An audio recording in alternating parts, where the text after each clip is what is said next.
कई लोगों ने मुझसे पूछा है कि रमज़ान के पवित्र महीने के दौरान हमारी खान पान की आदतें क्या होनी चाहिए, और इस उपवास के महीने में हम अपनी खान पान की कौन सी आदतें बदलते हैं, तथा इफ्तार में हम क्या खाते हैं।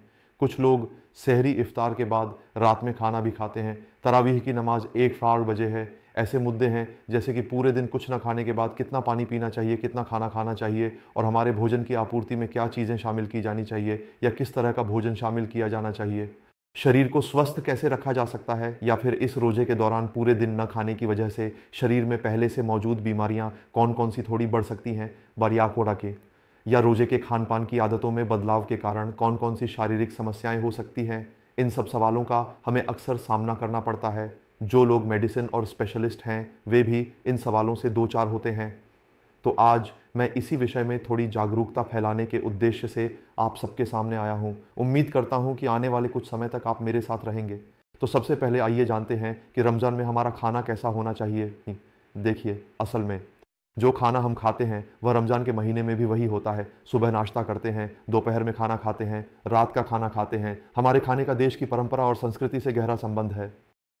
इसलिए आप देखेंगे कि सऊदी अरब के लोग रमज़ान के महीने में उन्हीं खाने की चीज़ों का इस्तेमाल करते हैं। हमारे लोग भी ऐसा ही करते हैं, चाहे वे तुर्की में हो, नॉर्वे में हो, फिनलैंड में हो या मलेशिया में। इंडोनेशिया के लोग रमज़ान के महीने में जो खाने की चीज़ें इफ्तार के तौर पर खाते हैं वे चीज़ें हमारे देश में नहीं चलती। हम अपने देश में अपनी परंपरागत चीज़ें ही खाते हैं।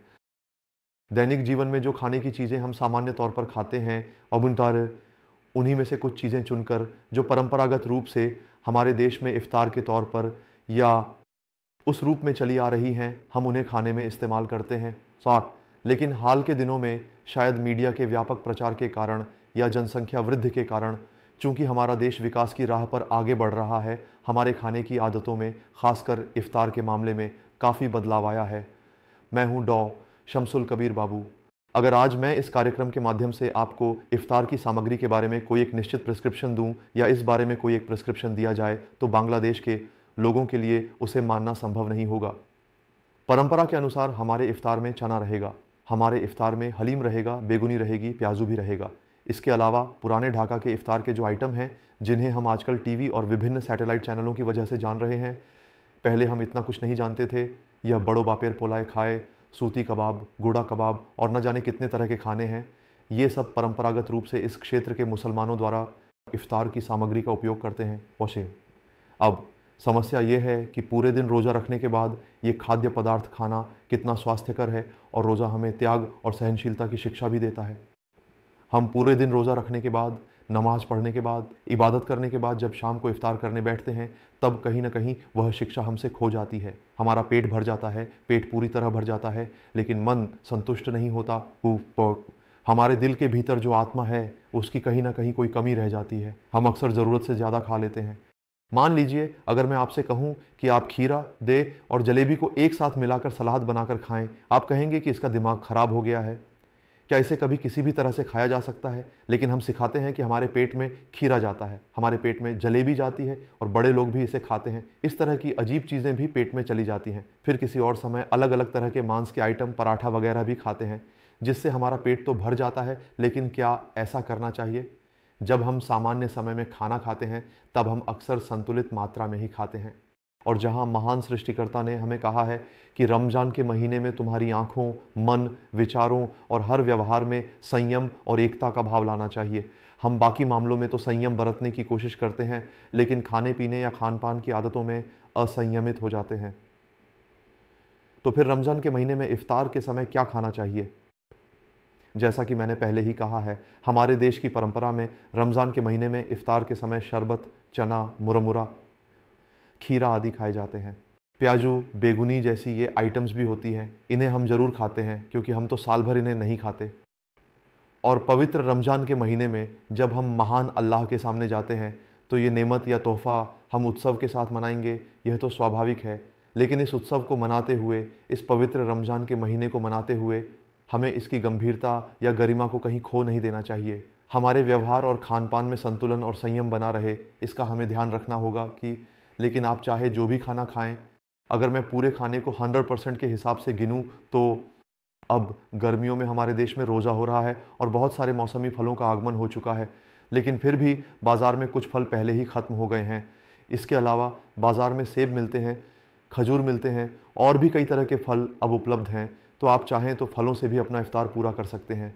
और बाकी जो भारी या तैलीय खाने की चीज़ें हैं, अगर आप मांस का कोई आइटम लेते हैं तो वह बहुत अधिक मात्रा में ना हो, और इन्हें खाने के बाद पानी पीने का भी ध्यान रखना चाहिए।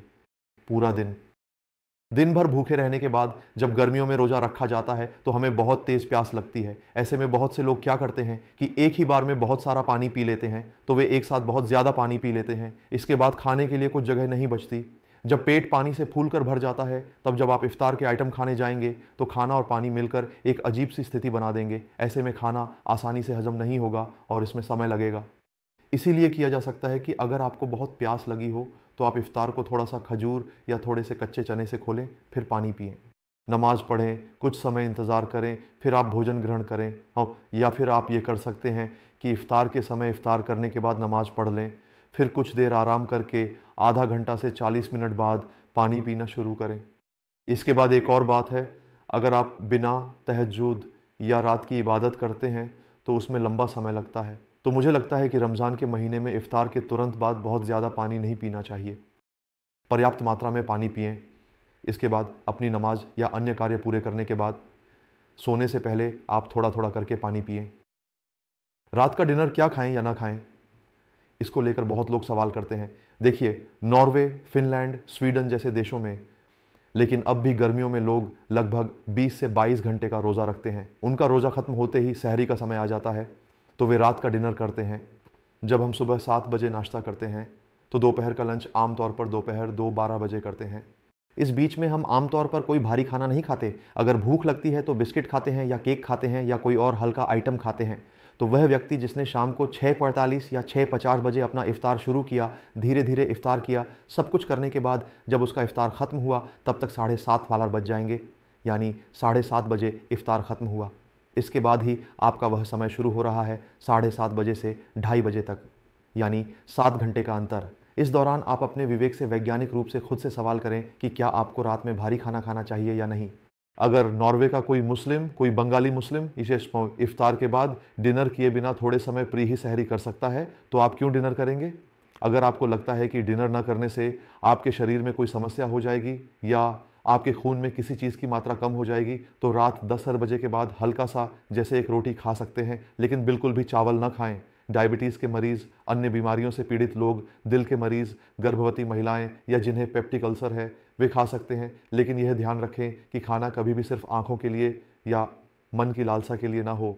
अगर आपको लगता है कि आपको भूख लगी है और आप बिना खाए रह सकते हैं, तो मुझे लगता है कि आप चाहें तो गर्मियों में, जहाँ देशे, बांग्लादेशे और इफ्तार के MDHY 7 घंटे का अंतर था के वहाँ डिनर छोड़ सकते हैं। बहुत से लोग हैं जो मेहनत मजदूरी करते हैं, जो सड़क पर पत्थर तोड़ते हैं, ईंट तोड़ते हैं, ठेला गाड़ी चलाते हैं, रिक्शा चलाते हैं। ये लोग भी सामान्य रूप से 2 वक्त ही खाते हैं। तो आप एक स्वस्थ, जागरूक व्यक्ति जो समाज के थोड़े उन्नत वर्ग का प्रतिनिधित्व करते हैं, चाहें तो 2 वक्त खाकर भी अपने शरीर को और भी हल्के ढंग से ठीक रख सकते हैं। तो यह उसके बाद व्यक्तिगत पसंद, शारीरिक स्वास्थ्य, डॉक्टर की सलाह, क्या आप डायबिटिक पेशेंट हैं या नहीं, आप मरीज़ हैं या नहीं, आपकी भागीदारी है या नहीं, इन सब चीज़ों पर निर्भर करता है। इसके बाद हम सहरी की बात करते हैं। सहरी में क्या खाना चाहिए? सहरी का मूल मंत्र है थोड़ा और हल्का खाना।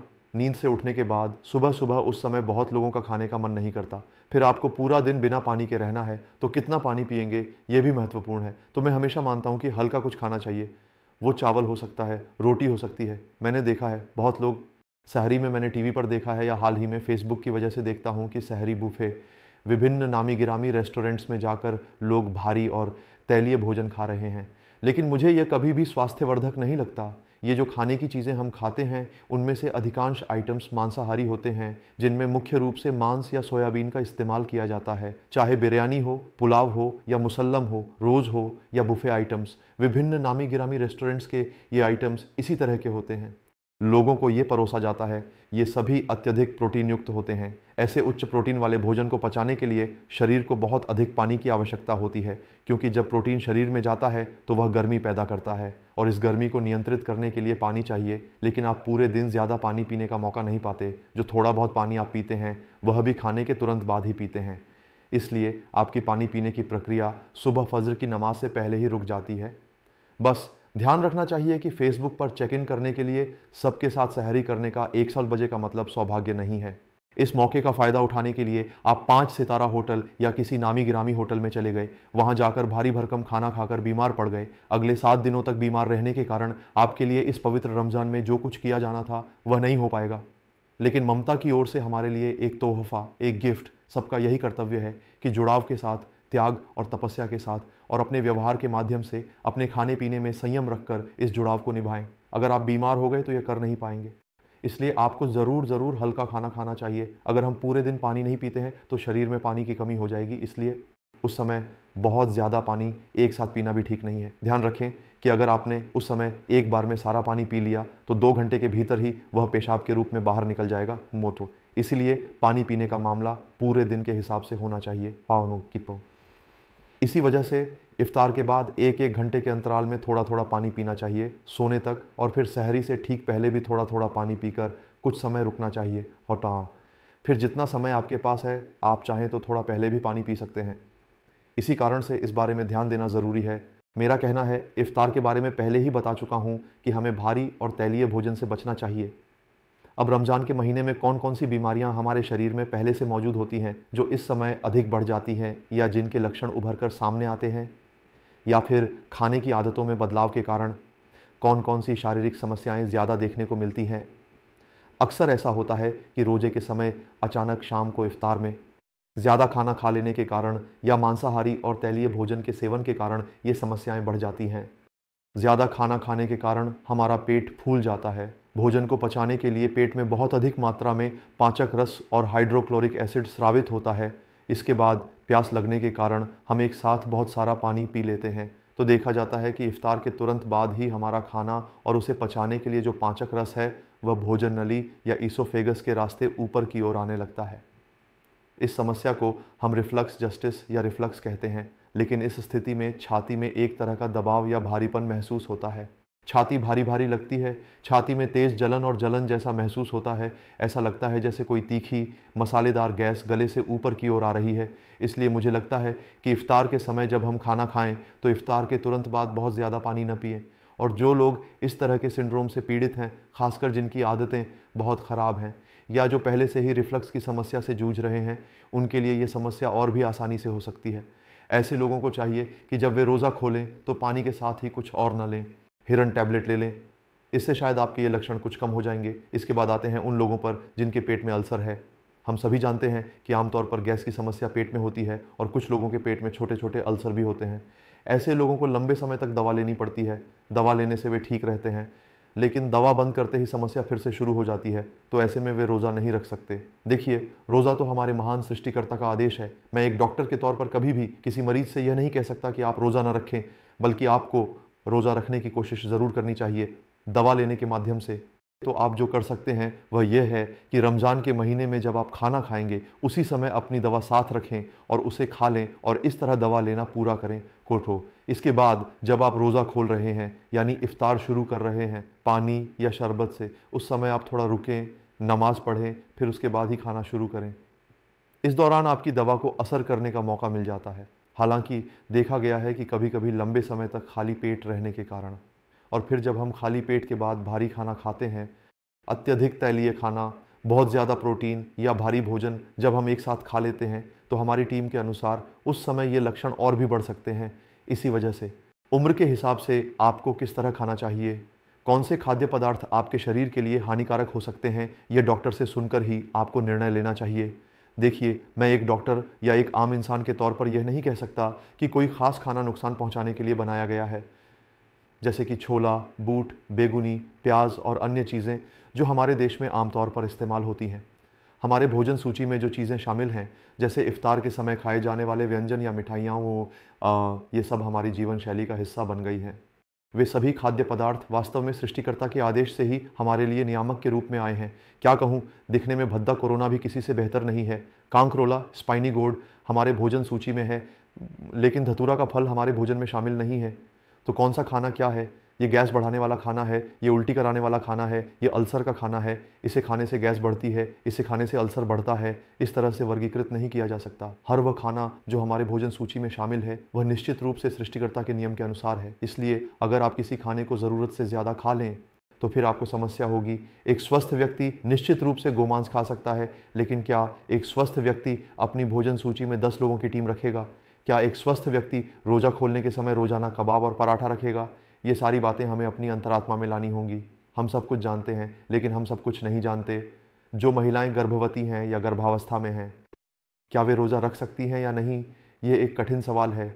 निश्चित रूप से उन्हें रोज़ा रखने की कोशिश करनी चाहिए, लेकिन कई बार गर्भावस्था के अंतिम तिमाही में बच्चे का आकार पानी की तरह बहुत बड़ा हो जाता है और यह पेट के एक बड़े हिस्से पर कब्जा कर लेता है। ऐसे में पेट के ऊपरी हिस्से पर दबाव पड़ सकता है नीचे। अगर उसकी शारीरिक स्थिति ऐसी हो कि रोज़ा रखना उसके लिए संभव ना हो और रोज़ा रखने से उसकी तबीयत खराब हो जाए, तो ऐसे मामलों में बाद में कफ़ारा देना या बाद में उसकी भरपाई करना, इसके लिए अल्लाह महान सृष्टिकर्ता ने एक व्यवस्था रखी है।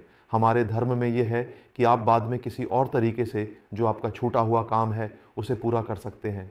किसी भी स्थिति में रोज़ा से विमुख नहीं होना चाहिए, रोज़ा रखने की कोशिश करनी चाहिए। और निश्चित रूप से अगर आपको कोई दीर्घकालिक बीमारी है तो पवित्र रमज़ान माह शुरू होने से पहले ही, अब रमज़ान शुरू हो चुका है, आगे अगर अल्लाह अगले साल आपको ज़िंदा रखे तो मेरी सलाह होगी, अगर आपको हृदय रोग है, आप मरीज़ हैं, आप दीर्घकालिक किडनी के मरीज़ हैं या किडनी की बीमारी है, आप गर्भवती महिला हैं या आपको डायबिटीज़ है, तो आपको निश्चित रूप से रोज़ा शुरू होने से कम 14 दिन पहले अपने डॉक्टर के पास जाकर जानें कि दवाइयाँ कैसे लेनी हैं, रमज़ान के इस महीने में अपनी रोज़मर्रा की जीवन शैली कैसे अपनानी है ताकि रमज़ान किसी भी तरह से आपके शरीर को ख़राब स्थिति में न ले जाए। इस बारे में सलाह लें आप छठीतीश। और निश्चित रूप से रोज़े के दौरान अपने खाने पीने और रोज़मर्रा की जीवन शैली में संयम, त्याग और सहनशीलता का भाव लाने की कोशिश करें, जो ताकि हम स्वस्थ रहें और अपनी शारीरिक क्षमता के अनुसार इसे निभा सकें। मैं आशा करता हूँ कि आप सभी रमज़ान के महीने में स्वस्थ रहेंगे और दूसरों को भी स्वस्थ रखने में मदद करेंगे। इसी उम्मीद के साथ विदा ले रहा हूँ। सभी स्वस्थ रहें, खुश रहें